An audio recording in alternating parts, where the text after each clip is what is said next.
guys, Sebastian here from Reissue Vintage. In today's video, we'll be comparing a 56 Reissue Stratocaster against its original counterpart.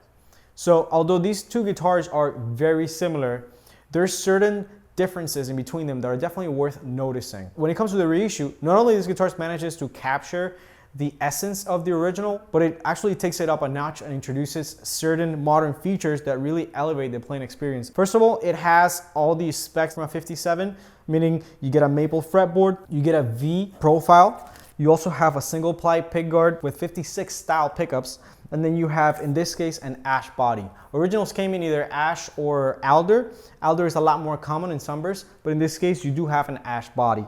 The neck has a much more modern feel to it. Instead of the original 7 1/4 radius, this is a compound radius that is 7 1/4 to 9. So as you go higher up in the fretboard, the flatter it gets, the easier it is to bend and the less you're gonna find that notes start to choke. And also this has medium Jascar frets compared to the vintage originals that are much lower. So overall, I would say that the feel of these guitars is just very different. You definitely gotta work a little harder on the original, whether in the custom shop, you have a neck that again, it's a bit easier to play. When it comes to the profile in the back, the feel of the Reissue, it's a bit more bare. The V is also not as pronounced. In the original, you have something that is the natural lacquer that has been worn out over the years. And that's one of my favorite things about vintage Fender guitars, how their necks just feel incredible. They're very smooth.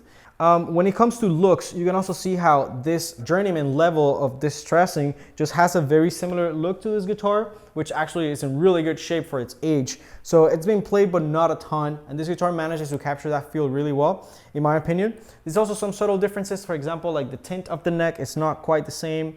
You also don't have the coloration around the frets like you do on the Reissue. And overall, the cuts of the guitar just feel a bit more sharp or machine made. Nothing wrong with that, but you can definitely tell that there's more of a hand labor involved on the original guitar. Now looking at the original, you have a guitar that again aesthetically looks very similar, but immediately as soon as you pick it up, it feels totally different.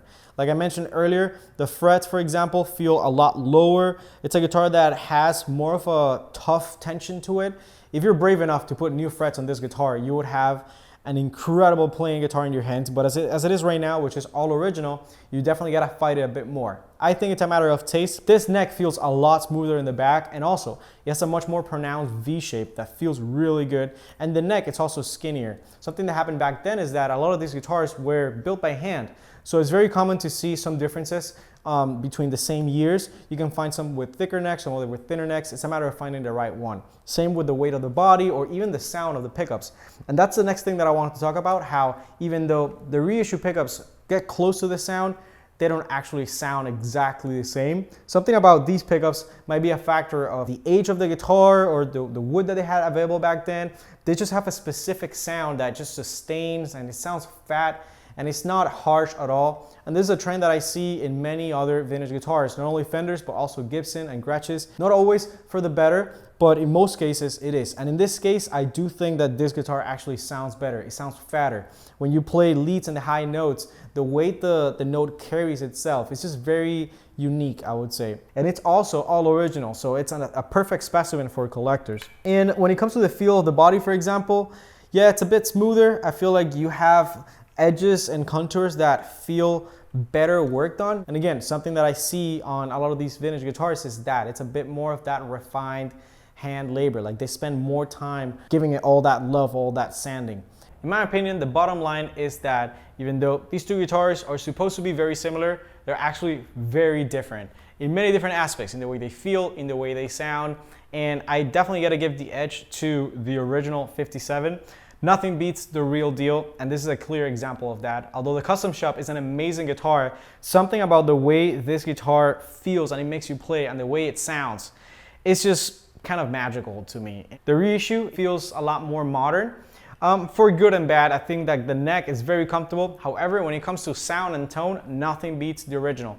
The 57 just has a character that is so unique. So if you ever get the chance of trying something like this, definitely take it because it's an experience.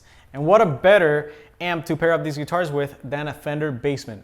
This is a reissue from the early 90s and it just sounds amazing. It has this bold, loud character with tons of spank and it is super loud, but if you crank it, it's gonna start to saturate in a way that only tweed amps can do.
Alright guys, I hope you enjoyed this video. If you want to find out more about this rig, check out the links down below in the description.